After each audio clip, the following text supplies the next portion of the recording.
More rate hikes could be on the way. Find out which city is proposing to raise its water bill. And much colder temperatures also brings in some wintry weather to our region. Some of you might even see some snow showers on your Monday night. This week, we're tracking a few different weather disturbances to come through. And yes, our chances for snowfall will be there. We'll detail what we can expect coming up. And Eyewitness News takes a look back on 2023 and an entire year of fires, shootings, and gas outages. We were unseen for it all. Eyewitness News at 5 starts right now.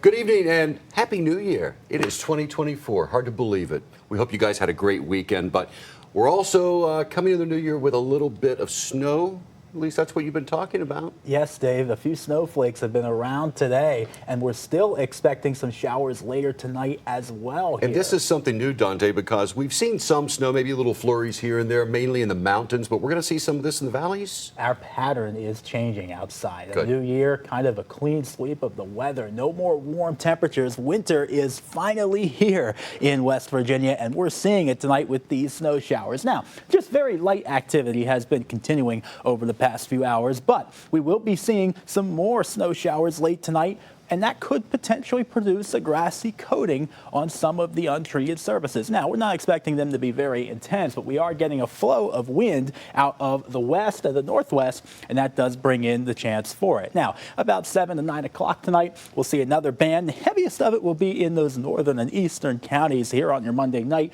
but cloudy skies and dropping temperatures will definitely be the theme as we head into your Tuesday. And it will still be pretty chilly and winter-like as well. So here's the picture. We're stuck in the 30s right now outside, and that will allow for a mix of rain and snow. But that little band develops there in parts of our northern and eastern areas and the mountains, and we could see a few flakes here in Charleston and then into the coal fields down to Lincoln County and Wayne County by 8:30 to 9 o'clock. This activity does wrap itself up as we head overnight into Tuesday, but it will be a frigid morning there, starting off around 30 degrees. Again, a light dusting or coating is about all we can expect, with some of the heavier bands of snow favoring the northern and eastern areas, the mountains still with some heavier accumulation. But what's next? A couple of nice days in the forecast, but we are watching two bigger systems to develop. A weak one on Thursday, potentially, and then a strong one, which comes in time for the weekend. It could be mixed with rain, but there is potential for some accumulations here, even in the lower elevations. We'll talk about that in the full forecast coming up. All right, thank you, Dante. Well, a woman is in jail after a child is found abandoned at an airport. State police tell us they arrested Tatiana Hister yesterday after a 1-year-old was found alone in a stroller at the Tri-State Airport in Canova. Child Protective Services, as well as EMS, came to make sure the toddler was okay before troopers went looking for the mother. Police arrested Hister when she came to the front desk looking for the child. The child is in protective custody. Hister is in jail. West Virginia State Police continue to investigate a tragic crash that left a teenager dead and her sister now facing charges in Boone County.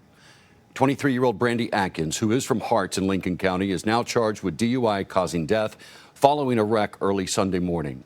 It happened in the Cameo Road area, Boone County. Troopers say a 17-year-old passenger died in the crash and that she is Atkins' sister. Atkins was treated for minor injuries, and troopers believe speed and alcohol played a part in the crash. Atkins is being held at the Southwestern Regional Jail on a $50,000 bond. In Harrison County, a man is accused of trying to murder a deputy. Carlos Carpenter got arrested over the weekend and charged with attempted murder, among many other charges. Deputies said around 1 a.m. on Saturday, they were called to a home near Salem. Deputies say Carpenter had a gun inside that home. Deputies also say after a woman got out of the house safely, Carpenter pointed a loaded rifle at them and pulled the trigger. They shot Carpenter in return. He's now being held on a $500,000 cash-only bond. People who live in Hurricane will have a final chance tomorrow night to voice their opinions about a proposed rate increase for water and sewer. Now, according to Hurricane Mayor Scott Edwards, the rate increase for an average monthly bill of 3,400 gallons will be about a 20% increase, making the average bill go up $9 a month. He went on to say the minimum bill of 2,000 gallons will go up about $5 a month. Now, some who live in Hurricane say just that sort of increase can make for some tough decisions for a few households. Please show up at City Hall. I know it's inconvenient. I know it's cold. The weather's not the best right now.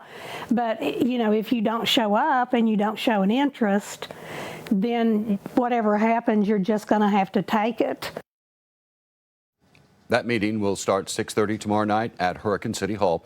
There will also be a public hearing before the votes.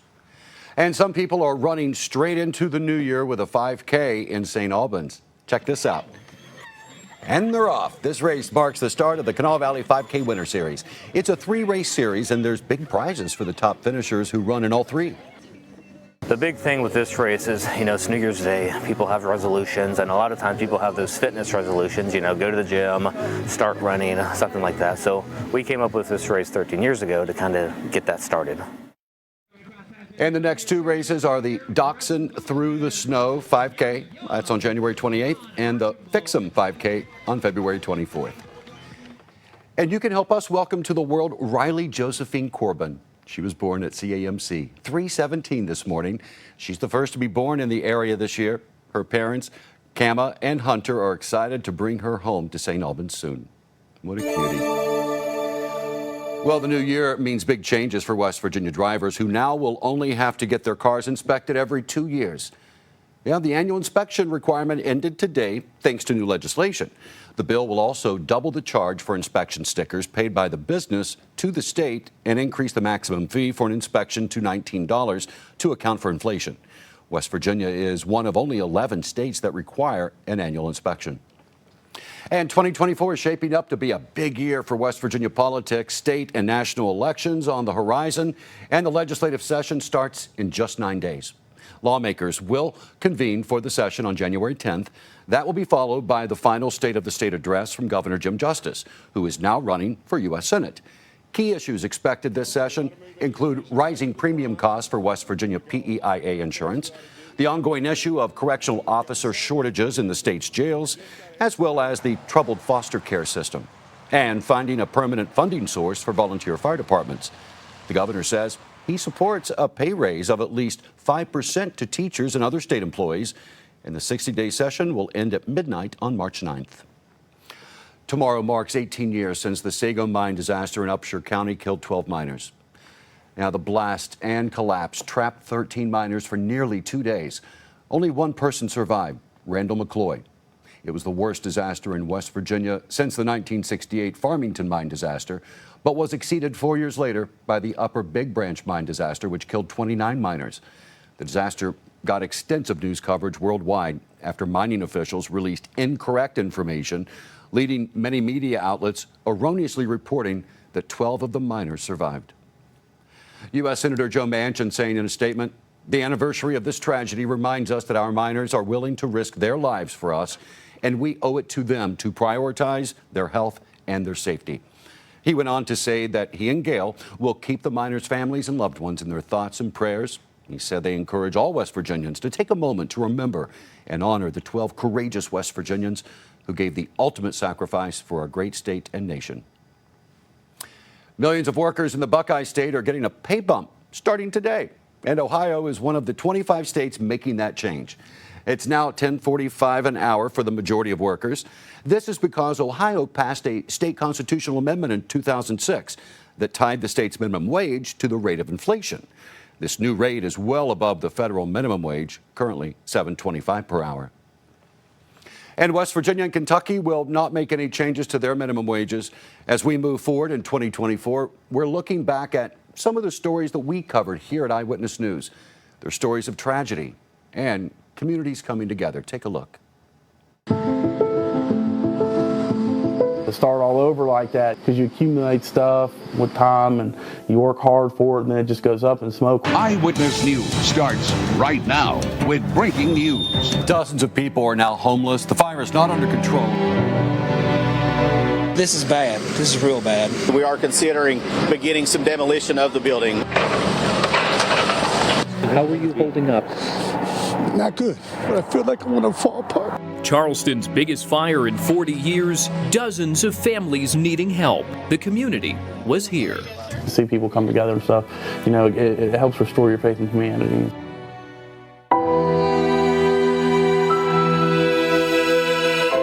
To quote Cody, It's the best job I ever had.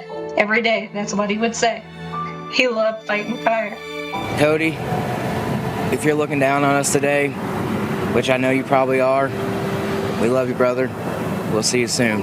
A West Virginia state forester loses his life doing what he loved. As his hearse made its way down Route 60, firefighters actively fighting a fire, stopping to pay their respects. I mean, he's a true hero. If I can give my life for whatever life I've got left for this kid to live with his family and everything, I would do that in a heartbeat. This is the last call for Unit 312. No answer for Unit 312. 10-7, 1042. Sergeant Corey Maynard, rest in peace, brother. We will take it from here. Troop 5 is clear. Sergeant Corey Maynard, killed while responding to a call in Mingo County, brought thousands and law enforcement from as far away as California to his funeral. A tragedy like this does bring folks together, and especially in small communities like these, it says a lot about the love and the respect that we have for one another. The Love continues to remember Sergeant Maynard with a scholarship at Southern West Virginia Community and Technical College. Some on Charleston's west side went weeks without a vital service. They turned off the meter. But in times of difficulty, the community says they're in this together. Thank you.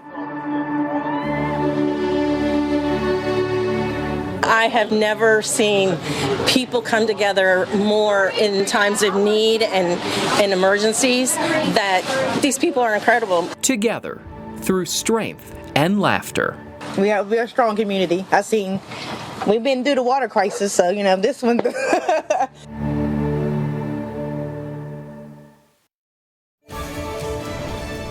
Making national headlines, 2 states now trying to disqualify Donald Trump from becoming president. We hear from both sides of the aisle on this in just a couple minutes. Don't go away.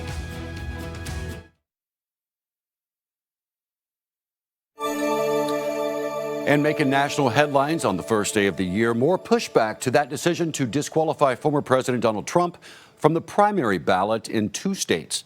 Christine Frizzell brings us up to speed. A new year brings a presidential race like no other, with more reaction pouring in following the second state to decide to disqualify former President Donald Trump from its primary ballot. Maine joining Colorado in citing the 14th Amendment, which bars officials who took an oath to support the Constitution from holding office if they engaged in an insurrection. This is something that I did not choose to do, but that I was obligated to do under Maine law and the Constitution. But the backlash is building, some now calling on her to resign. We're supposed to be a country that values democracy, and let's start acting like it. And then that starts with people like Shenna Bellows stepping down and not making decisions on behalf of voters. Maine Congressman Jared Golden posting, "I voted to impeach Donald Trump for his role in January 6th. However, until he is actually found guilty of the crime of insurrection, he should be allowed on the ballot." The state of California just releasing its list of certified candidates ahead of ballot printing for the primary there. Donald Trump is on it. Governor Gavin Newsom in a statement writing, "There is no doubt that Donald Trump is a threat to our liberties and even to our democracy. But in California, we defeat candidates at the polls. Everything else is a political distraction." Even Trump's most outspoken GOP rival disagreeing with the decision. It makes him a martyr. You know, he's very good at playing poor me, poor me. Still, others argue the Constitution is clear and more states should follow suit. Donald Trump can strike the pose of the martyr in any given context. I don't think we can run scared from Donald Trump. We've got to enforce our Constitution. And that certainly was the design of the framers, and that's what they would have us do. And that question will almost certainly fall on the U.S. Supreme Court to answer, and to do so in a timely fashion. The official start of the presidential primary season now just 2 weeks away. I'm Christine Frizzell reporting. All right, thank you, Christine. Israel is pulling thousands of troops out of the Gaza Strip. The Israeli military confirmed today, and in doing so, they took a step toward what could be a new long-term phase of lower intensity fighting against Hamas. This on the same day Israel's Supreme Court struck down Prime Minister Netanyahu's controversial judicial overhaul plan. While the plan is not directly tied to the war effort, it did create fierce division inside Israel, something many believe threatened military readiness before the October attack. And today in our area, we saw a little bit of snow coming down this morning, and there's even more hitting us this week. Dante Ricky breaks it all down for us next.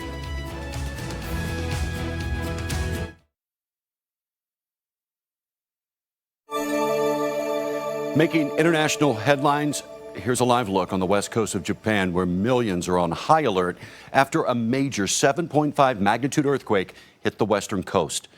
Tsunami warnings are now downgraded to advisories, but there could be more quakes. Rena Roy has the story. We're getting a closer look at the scary moments on the western coast of Japan as a major 7.5 magnitude earthquake rattled the area. You can see the ceiling in this office violently shaking and a sign swaying overhead. Video of this neighborhood shows multiple homes collapsing, kicking up dust and debris. It's just a violent shaking, violent shaking. The quake hitting as thousands were visiting this shrine to mark the new year. It just didn't feel normal. It didn't feel like the normal, you got an earthquake for, tremors for a couple of minutes. This felt more significant than that.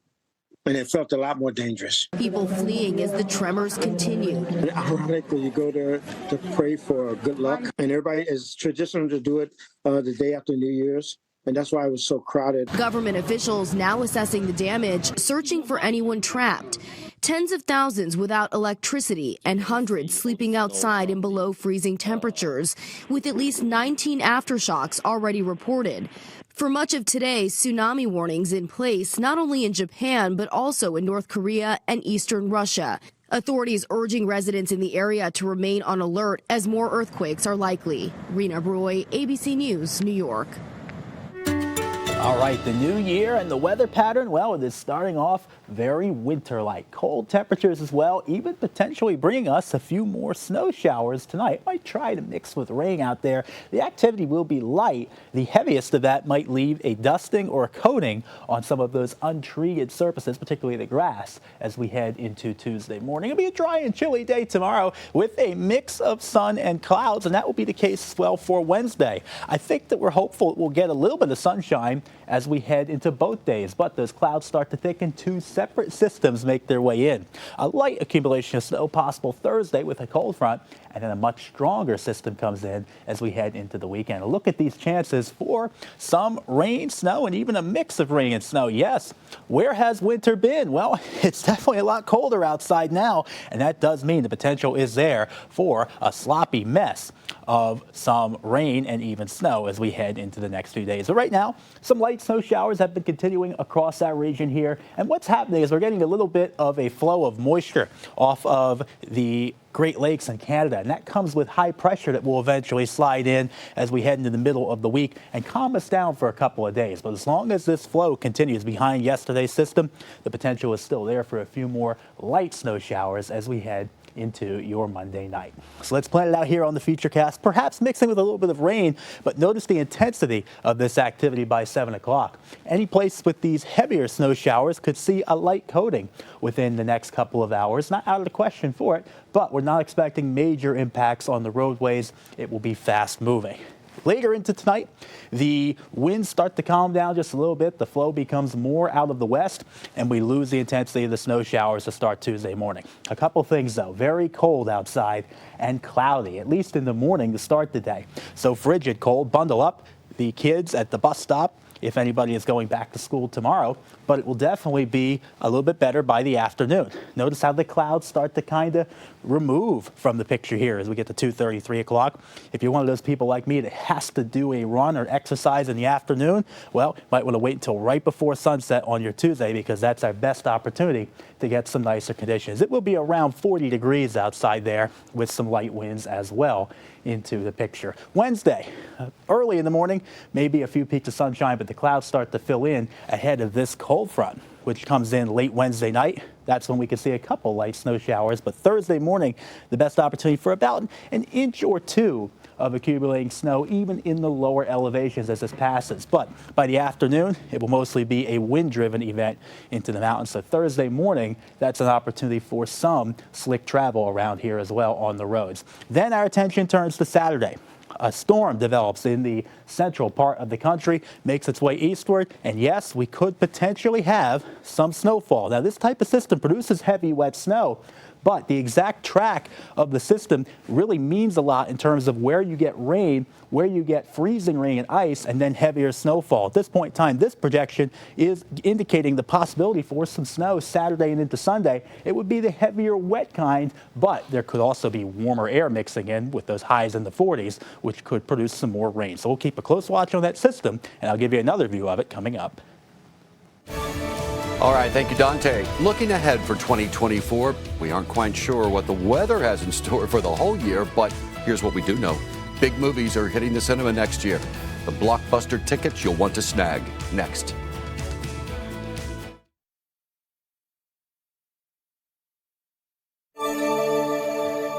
In entertainment news today, Hollywood is mourning the loss of actor Tom Wilkinson.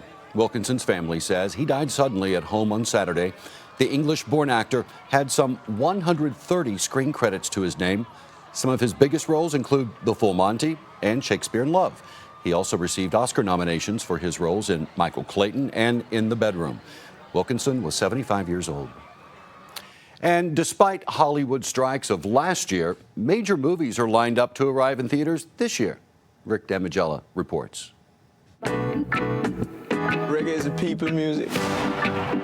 People coming together. Ooh, yeah. 2024 gets off to a grooving start with Kingsley Ben-Adir starring in Bob Marley, One Love. The biopic rises onto movie screens on Valentine's Day. If you want to live, you have to trust me. Also opening on Valentine's Day is Madam Web, starring Dakota Johnson in an origin story about the Marvel Comics heroine. I am Paul Muad'Dib Atreides, Duke of Arrakis. Timothée Chalamet returns to the screen in the second chapter of Denis Villeneuve's adaptation of Dune. Dune Part 2 arrives March 1st. Being the Dragon Warrior, it's who I am. Skadoosh. What do I know about being a spiritual leader? Jack Black is back as the voice of Poe when Kung Fu Panda 4 leaps into theaters March 8th. Who you gonna call when a paranormal chill freezes New York City? They're still ready to believe you when Ghostbusters Frozen Empire rolls into theaters March 29th.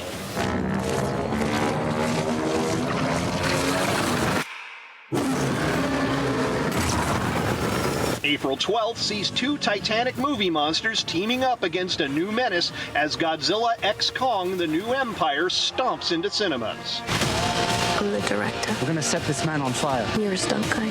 We need to keep it super profesh. Profesh is my middle name. Ryan Gosling trades in his Ken outfits for stuntman gear when The Fall Guy explodes into theaters May 3rd. I'm Furiosa! The darkest of angels. May 24th marks the beginning of Memorial Day weekend, and Hollywood is looking to fill theaters with a triple threat of major movies. From Furiosa, a Mad Max saga, You want a little more? to the animated adventure The Garfield Movie. That is not everything. And Kingdom of the Planet of the Apes. Hello! Ah! Oh my gosh, I'm anxiety. Where can I put my stuff? A new emotion. And just in time for the kids to be out of school, Pixar's Inside Out 2 arrives in theaters June 14th. Ordering an extra large popcorn in Hollywood, I'm Rick Damigella. Well, that Planet of the Apes movie looks good. Well, a lot of people were monkeying around in the frigid waters this morning. It's a tradition going back more than a century. We'll take you there.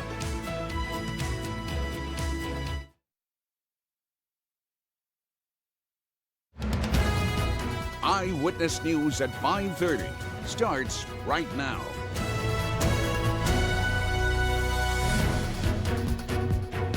Good evening, everyone, and thanks for joining us. Happy New Year. It is 2024, and it feels like it should be January 1st. We're finally now in that area of the season where it kind of matches with what the calendar says. Christmas, it was in the 60s, but for New Year's Day, we're in the 30s, and we're going to see some snow.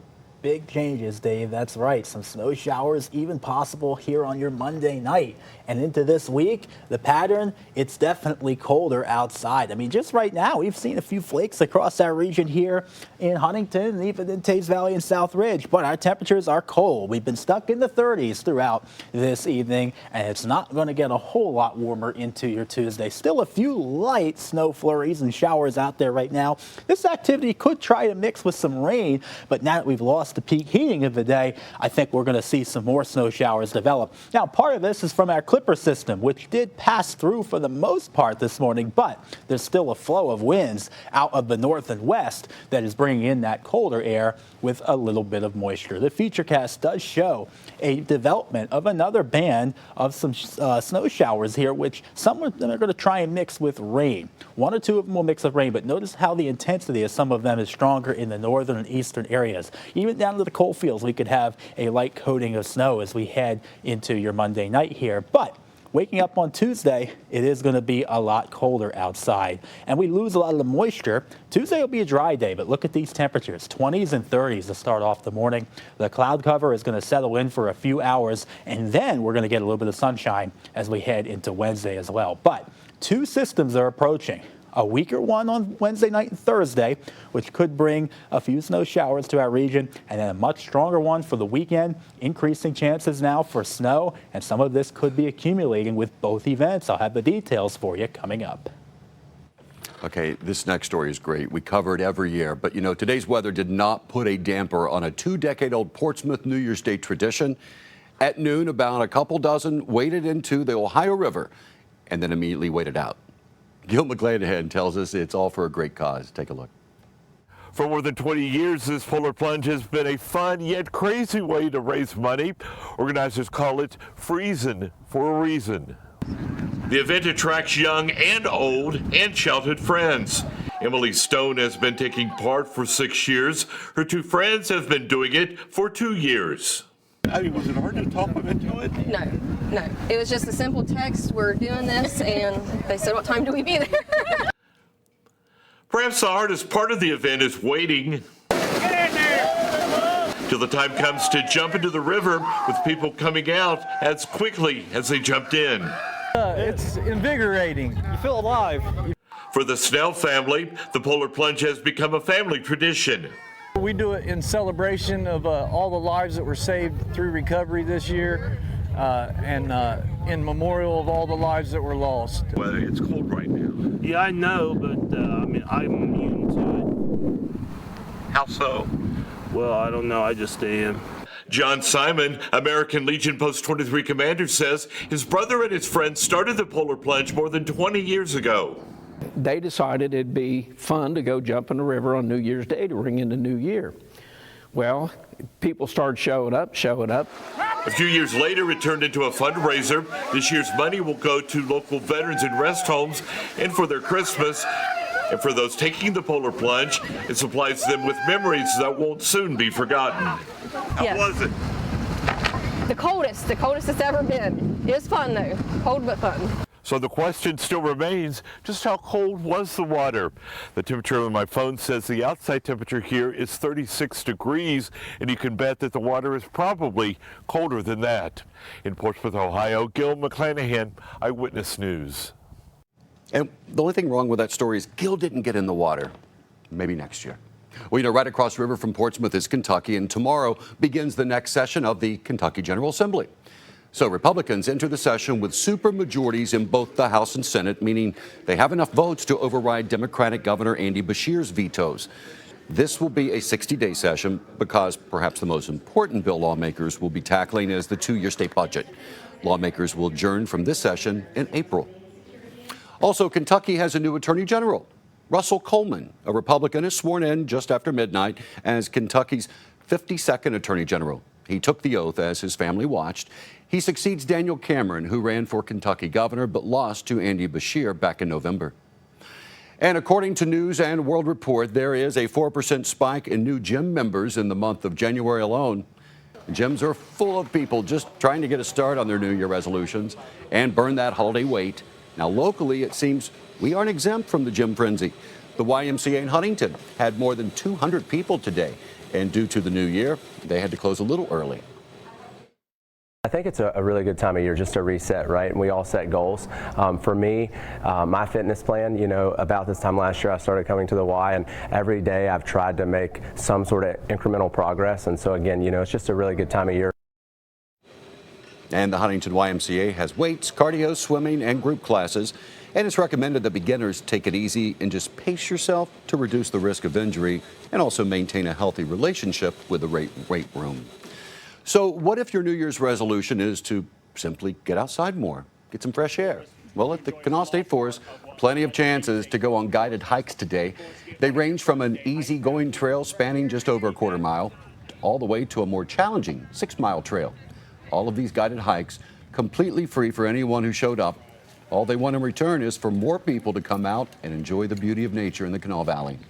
Brings like a centering to you. You definitely forget like your troubles of the day, whether you're into it for the physical part of it or the nature part of it. Just breathing deeply, fresh air, looking at the birds, wildlife. It's really second to none. Now, other state parks in the area include the Forks of Cole Natural Area in Alum Creek and Huck's Nest State Park near Fayetteville. And upping the odds if you are in need of transplant surgery. I'm Liz Bonus. One woman's story, how she chose to become an organ donor and why she hopes you will make the same decision.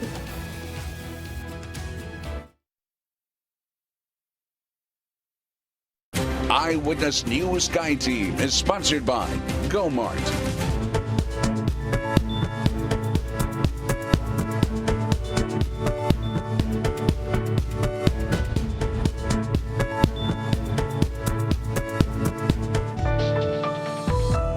And tonight in our Health Watch, we're talking about organ donation, and one organ in particular, the brain. This interesting story. Medical reporter Liz Bonus shares what to know about the Brain Donor Project. Hey there, everybody. The Brain Donor Project has been around now for years, but if you haven't heard of it, advocates say it's likely because it's kind of a tough subject to talk about. Tish Hevel knows that. This is a picture of her final Father's Day and her final Christmas with her dad, who was diagnosed with Lewy body dementia. And I feel his presence so much doing this work. After donating his brain for research, she discovered that wasn't such a simple thing. So she started the Brain Donor Project. And the whole idea was to make it easier to donate your brain when you die and to raise awareness of the critical need for it. It allows you to pre-register to donate your brain after you die. As this video provided by the Brain Donor Project shows, the project partners with the National Institutes of Health. Tish says to date, they've had 20,000 people make a pre-donation since the partnership started 7 years ago. We're only, a generation maybe away from understanding the genetic underpinnings of so many things. So having that info will be real valuable. NIH researchers need healthy brains for comparison, as well as those who've suffered complications from many conditions. These may include Parkinson's, mental illness, even concussions. And just so you know, if you're also signed up to be an organ donor in the event of your death, that does take precedence over brain pre-registration if your organs would save another's life. If you'd like more information about pre-registering your brain for donation, we have that for you online. I'm medical reporter Liz Bonus. Back to you. All right, thank you, Liz. Well, the new year brings a very important health focus. It's National Radon Action Month. Now, it's really important here in West Virginia since several homes test positive for this harmful gas. Now, the Lung Association's latest report shows high levels of the cancer-causing radon gas is detected in more than 28% of homes in the Mountain State. Radon is the second leading cause of lung cancer. The Lung Association urges everyone to have their home tested for this gas. If high levels are found, a radon professional can install a vent and fan system to help remove it, and health departments can actually help pay for it. Now, here's what you need to know about radon gas. It is a naturally occurring radioactive gas emitted from the ground. It's odorless, tasteless, and colorless, which makes it very dangerous. Radon can enter through your home cracks in the floors or foundations or other openings. And across the country, radon is responsible for about 21,000 lung cancer deaths and is the leading cause of lung cancer in people who've never smoked. Furnaces are clicking on full-time today. The new year's starting with frigid temperatures and some flurries. Dante Ricky is up to bat next with your first work week forecast of 2024.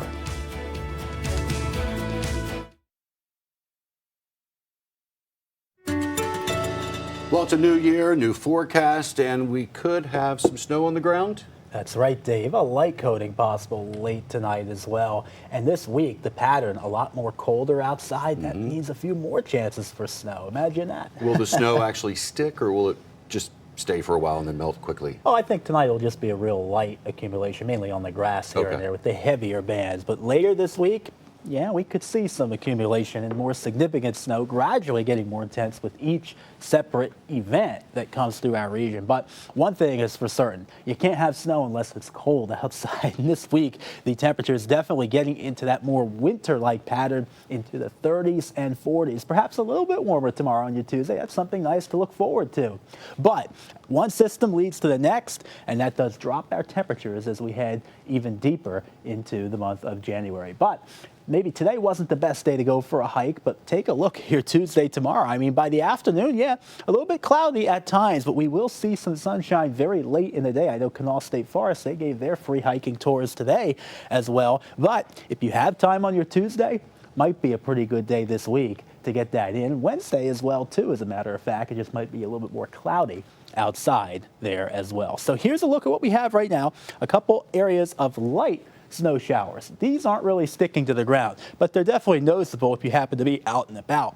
One particular snow shower developing into our eastern area still along US 19 and Interstate 79 here in Braxton County, just north of Sutton. Again, maybe a dusting or a coating from some of these showers here within the next few minutes. Now, the reason for this activity with the cold temperatures, we're still getting a flow of moisture out of the north and the west. As those winds continue to blow in the same direction, we'll get high pressure that will come in tomorrow and kind of clear the air out. It will also continue to be cool and dry, but those clouds, they're going to linger around into the morning until we get this entire flow out of our region on Tuesday.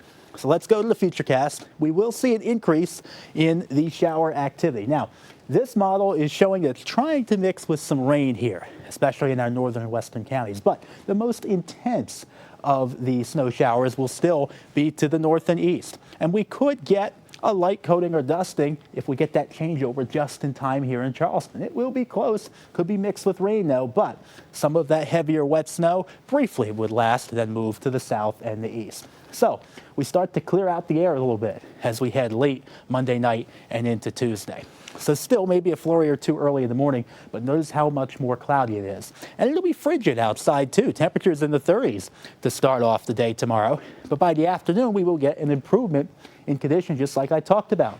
Perhaps some more sunshine here in our southern counties. And by 3 to 4 o'clock, it'll be a nice afternoon around 40 here in Charleston. Now, a weak cold front will come in for Wednesday night and into Thursday. That could set off some snow showers. But our attention turns to a much larger system, which will be forming in the southern plains in the Friday time frame and approaching us here on Saturday. Here's another look at what we could be expecting. And the track of this low pressure center here makes a big difference because that will separate the rain from the snow. It's the type of system where you could go 10 miles down the road and get much heavier snowfall and even more on the ground, but go 10 miles south and east, well, all rain, maybe even some slush or ice is possible. So a wintry weather system is on the way. We could be having some accumulating snowfall here in Charleston. Too early to say how much, but it could be some heavy wet snow as well. So something to think about as we head closer to the weekend. The weekend does look a little bit messy out there, Dave.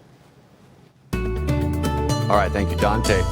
Tonight in Consumer News, home prices and high interest rates impacting more than just the housing market. It's hitting other industries as well. Now, the New York Times is reporting that pain in the market is also dragging down other related sectors like real estate services and mortgage lending. But people in the home improvement and those who store items like furniture are also threatened by the gridlock. This as mortgage rates begin dipping below 7%. And as there are signs, the Federal Reserve is looking to cut rates next year. Tensions rising in the Middle East as the U.S. tries to avoid the war between Israel and Hamas spreading to the entire region. Coming up, the progress on hopefully bringing home more hostages and how long officials predict the war will go on.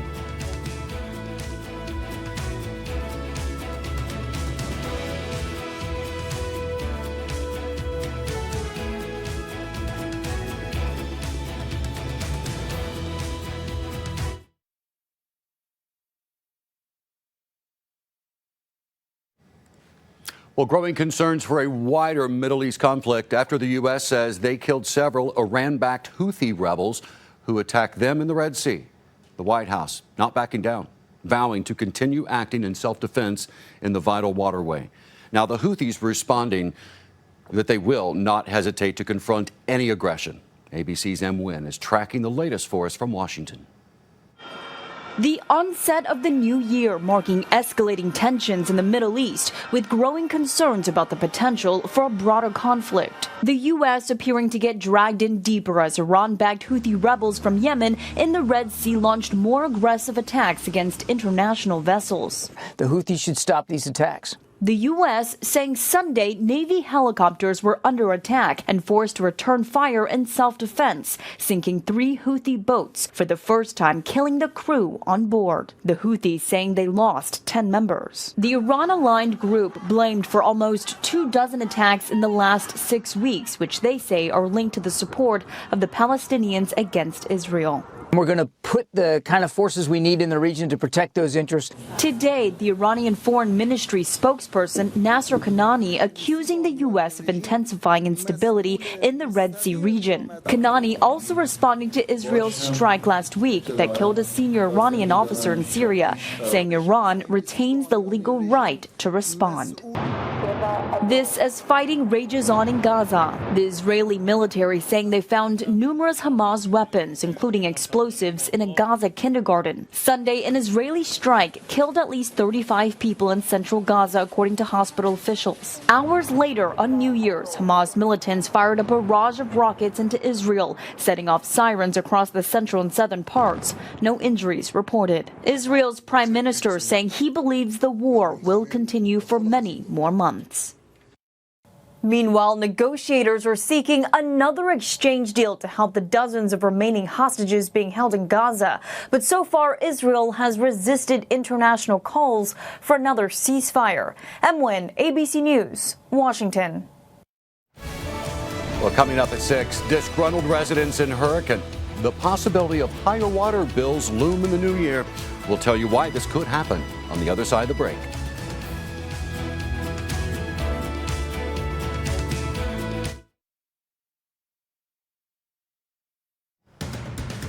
Well, more rate hikes could be on the way, and residents might have to spend more for water in one city. We'll tell you why.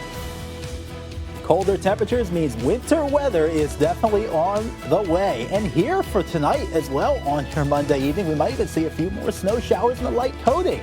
But the intensity, it's going to increase and pick up as we head through the week. A couple more systems are on the way. It is a tradition going back more than a century. Coming up, we take a look at the daring dive into frigid water that takes place every New Year's Day. Eyewitness News at 6 starts right now.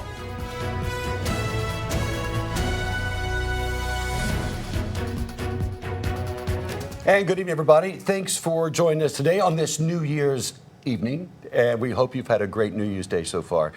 Well, Dante Ricky joins us. You've been talking about snow, which is going to be awesome if we get some and if it would stick for a little bit for the new year. That's a possibility, Dave. A light coating is going to be out there in a few places tonight here on your Monday. Now, the thing about it is this is not the largest weather system by any means, but there could be some more intense activity coming as we head later this week. So it's important that you get ready for some snow showers. Yes, slippery travel likely on Interstate 79 tonight. That's where we're seeing our first band of some activity there into Braxton County and the Eastern Mountains as well as northern Clay County. That's the area that's favored for the heavier snow into this evening. But across that region, we're getting a flow of northern and westerly winds still out of Canada off the Great Lakes that has some moisture around. So it's using that to produce some light snow showers. Again, the key word is light. By 7 to 9 o'clock, I think there's the possibility we could see some of that here in Charleston. Temperatures will be falling once again. We haven't been very warm today. We've been stuck in the 30s for one thing,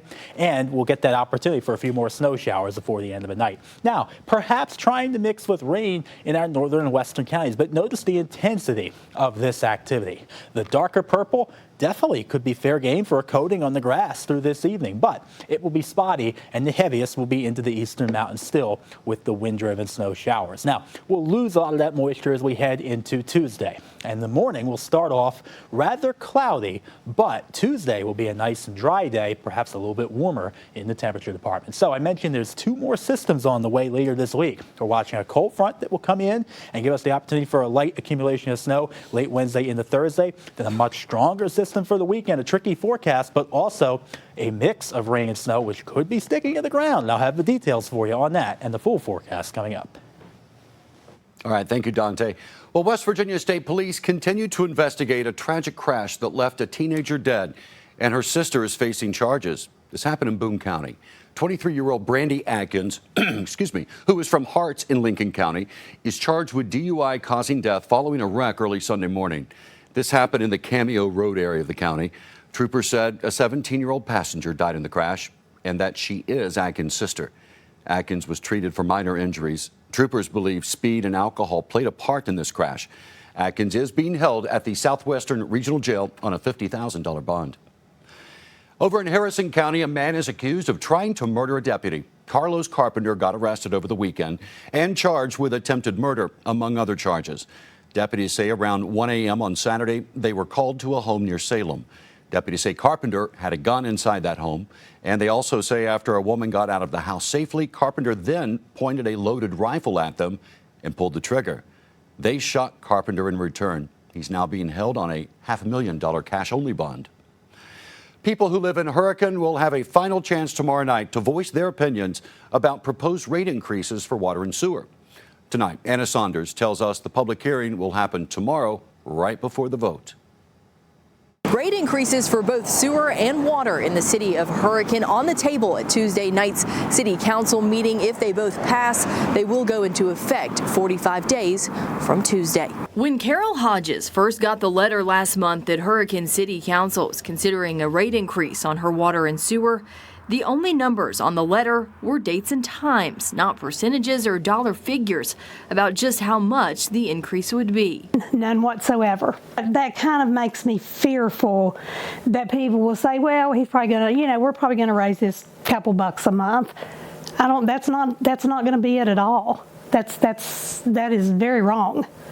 It's going to be a substantial raise. Even at 17 or 19%, that's a substantial raise on your monthly bill. According to Hurricane Mayor Scott Edwards, the rate increase for an average monthly bill of 3,400 gallons will be about a 20% increase, making the average bill go up about $9 a month. He went on to say that the minimum bill of 2,000 gallons will go up about $5 a month. Hodges says she's concerned more increases could be coming this year. How do we know that, in June we're not going to get another 18, 20% raise, November another 18 or 20% raise? She's also concerned that the letter does not give a reason for the increase, whether it is about system improvements or rising operational costs. She's hoping that's a question that will be answered at Tuesday's meeting. Do you need to decide, do you want, your food and medicine this month, or do you want to have water and sewer? I think it's very distressing that people will have to make a decision like that. Hodges plans to speak at the meeting and encourages others to come as well to at least get a better idea of the increases and their impact. Please show up at City Hall. I know it's inconvenient. I know it's cold. The weather's not the best right now. But, if you don't show up and you don't show an interest, then whatever happens, you're just going to have to take it. Now, City Council will meet right here at City Hall on Tuesday at 6:30. In Hurricane, Anna Saunders, Eyewitness News. All right, thank you, Anna. Well, today's weather did not put a damper on a 2-decade-old New Year's Day tradition in Portsmouth. Check this out. Around noon today, about a couple dozen brave souls waded into the Ohio River and then immediately waded out. You can't blame them. But it's all for a fundraiser for the American Legion Post 23 right there in Portsmouth. Now, more than 20 years ago, a group of friends thought it would be fun to ring in the new year by jumping into the Ohio River. And over the years, it's evolved into a way for local groups to raise money. The event attracts young and old, and even childhood friends who took the plunge together. Was it hard to talk these two into it? No, they're pretty much adventurous. Whatever one of us gets into, the other one will kind of go right along with it. So I finally got him down here.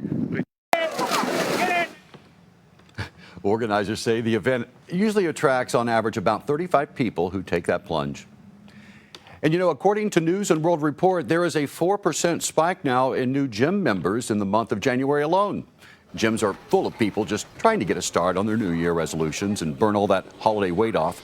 Well, locally, it seems that we aren't exempt from the gym frenzy. The YMCA in Huntington had more than 200 people today. And due to the new year, they did close a little early.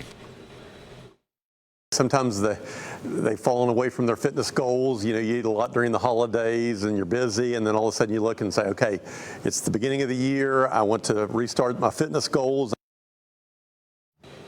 Now, the Huntington YMCA has weights, cardio, swimming, and group classes. It is recommended that beginners take it easy and just pace yourself to reduce the risk of injury and also maintain a healthy relationship with the weight room. Runners in St. Albans already got a head start on their New Year's resolutions. Yeah, they are now running straight into the new year with a 5K in St. Albans. It's the first race of the year, and it marks the start of the Kanawha Valley 5K Winter Series. This is a 3-race series, and there are big prizes for the top finishers who run in all 3. Today was special because I got to give something to my dad, and my dad has dedicated a lot to not only races that I put on, but to the running community. Like I kind of mentioned, he's helped us at over 100 races, all in volunteer time, and I think that is something that needs to be recognized. Now, there are 2 more races in the Winter Series. The Dachshund Through the Snow 5K, that's on January 28th, and then the Fix'em 5K is on February 24th. As the clock struck midnight last night, we officially stepped into the dreaded election year. Although it's predicted to see the same 2 candidates. We'll tell you how it could look completely different after the break.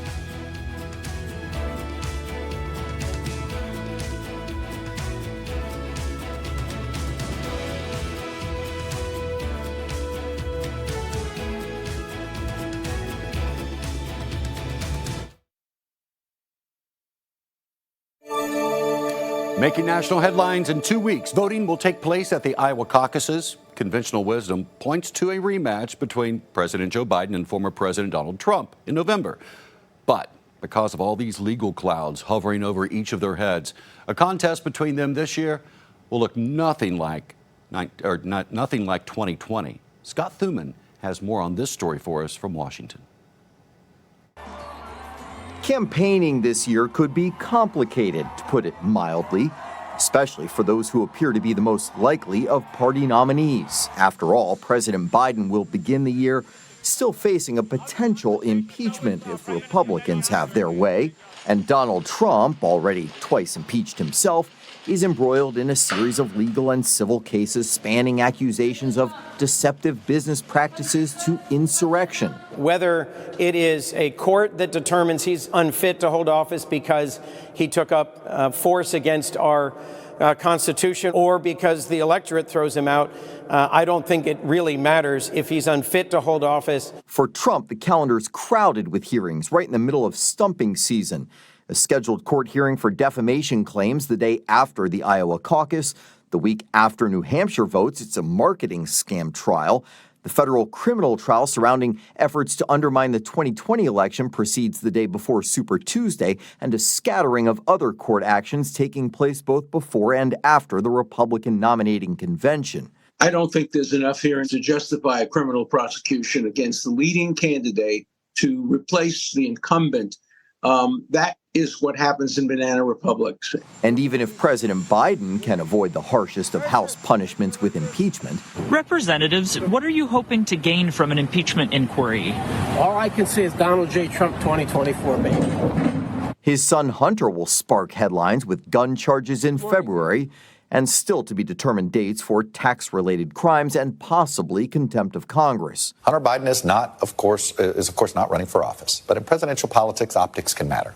Recent polling backing up that idea. 60% of voters say they believe President Biden participated in his son's foreign business dealings. As for Trump, 58% of voters told the New York Times they believe he has committed serious federal crimes.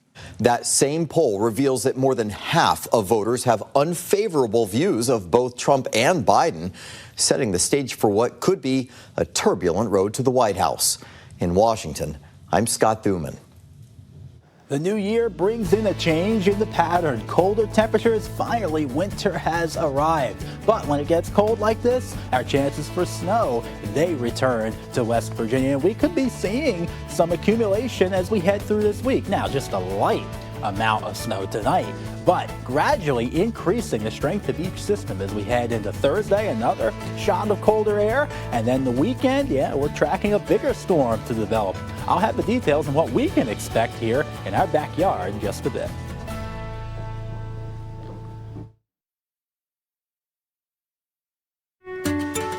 Well, colder air, winter finally here. Yes, the chance is there for some snow showers even here on your Monday night. And we could see more of that activity later on this week. But the thing about this evening's snow is it will be very, very small in a sense that it's not going to accumulate or stick to the ground all that well. As we head into Wednesday night and Thursday, another opportunity for accumulation, this time a little bit stronger.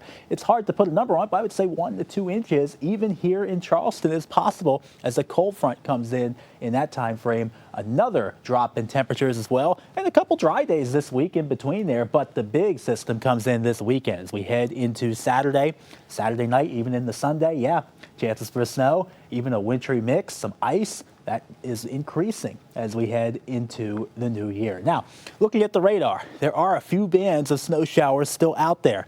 A flake or two here or there as we head into Charleston and Huntington. Perhaps going to try to mix with rain here within the next few minutes, but here's our one snow shower coming out of Braxton County now along US 19 and Interstate 79 right there south of Sutton and heading into Clay County as well. A light dusting possible as you get into those higher elevations with this tonight. And we're going to see more showers develop here in the next few hours because we still have this flow of west-northwesterly winds off of the Great Lakes. There is some moisture there. Not a whole lot to make a big, heavy, wet snow, but eventually high pressure will come in for your Tuesday tomorrow. That will clear the air a little bit and make it a little bit dry, but also cold through midweek. So here's the feature cast. We're going to see those snow showers develop here into the next few hours. Some of the heavier ones could potentially bring a light coating or two. This is trying to mix with rain as you head back towards Huntington and into southeastern Ohio. But heading into those northern and eastern locations, that's where we'll see complete snow into the higher elevations. But we start to lose some of that moisture as we head late Monday night and into Tuesday. Maybe a few flakes still around in the morning, but look at those temperatures down into the 30s, frigid and cold. We'll start off with a lot of cloud cover into the morning, and those clouds, they're going to try to break as we head into the afternoon with that high pressure coming in, clearing things out a little bit, and you can see that the picture gets nicer with even a few peaks of sunshine by 3:30 and 4 o'clock here in Charleston. So that wouldn't be all that bad. It is going to be a chilly wintertime day with those temperatures around 40 degrees. So Tuesday night into Wednesday, the clouds start to thicken once again. Wednesday, not bad, mid-40s, maybe a little bit warmer, but the afternoon definitely a lot more cloudy than the morning. And we'll watch a cold front come in for Thursday, which could bring in a light snow accumulation. But here's the big picture. For Friday, a system develops back into the Plains states, makes its move across the southern United States, and approaches us here in West Virginia late in the day Saturday. And that does mean there is a chance for some accumulating sticky, heavy, wet snow. The problem? There's a lot of warm air mixing into the south. It will make a sharp, distinct cutoff. The exact track of this storm system, that low pressure, will make a big difference in how much snow we see. And it's the type of event that you can go 10 miles to the west and have like 3 or 4 more inches of snow than you have on the ground in your own backyard. So there'll be sharp changes or cutoffs, and the pattern could be a mix with some freezing rain and ice in there as well. Continuing into Sunday, then drying out, and we'll be in the mid-40s as we head into next week. Freezing rain. Dante, you know what's been hot? The play of NFL players with local ties. We take a closer look. Plus, we visit with Marshall men's basketball, what you need to know as they hit the road to face Louisiana Monroe. So go get a refill on your favorite beverage. Grab a snack. Hurry back. Sports is next.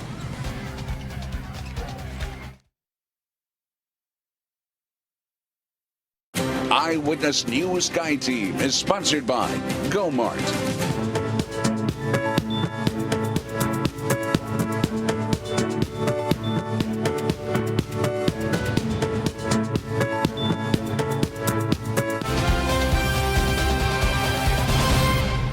Those lights were awesome to see. All right, welcome back to Eyewitness News. Great to have you with us. I'm Jason Hurst. Marshall men's basketball ended 2023 with a win. It was the Sun Belt Conference opener for the Herd. They hit the road for their next matchup. So Marshall heads south to take on Louisiana Monroe. In fact, the Thundering Herd will be on the road for their next two games. Saturday, they'll head west to square off with Texas State.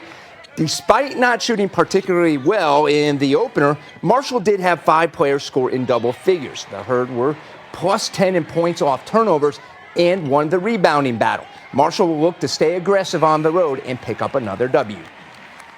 Our game is maturing a little bit, and I think we got the right people playing the right amount of time and in the right positions, and they're letting our system work for them. I think before we were kind of struggling with that. You know, we didn't know where we fit in.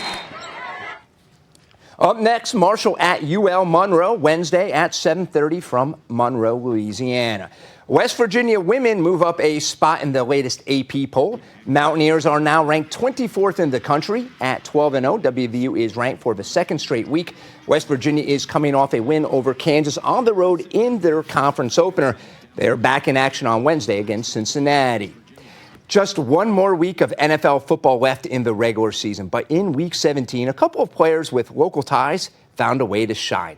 Former Mountaineer Rasul Douglas had a big day. 2 interceptions, including this pick six to guide the Buffalo Bills past the New England Patriots 27-21. The 7-year pro was traded earlier this season from Green Bay to Buffalo. He has 47 solo tackles, 5 interceptions, and 14 pass deflections on the season. Now, Huntington's Darnell Wright is shining as well at right tackle for the Chicago Bears. The rookie continues to develop. He was able to seal off blocks, allowing Justin Fields sufficient time to throw downfield, including a touchdown in the first quarter. And number 58 created a crease on a second quarter rushing touchdown.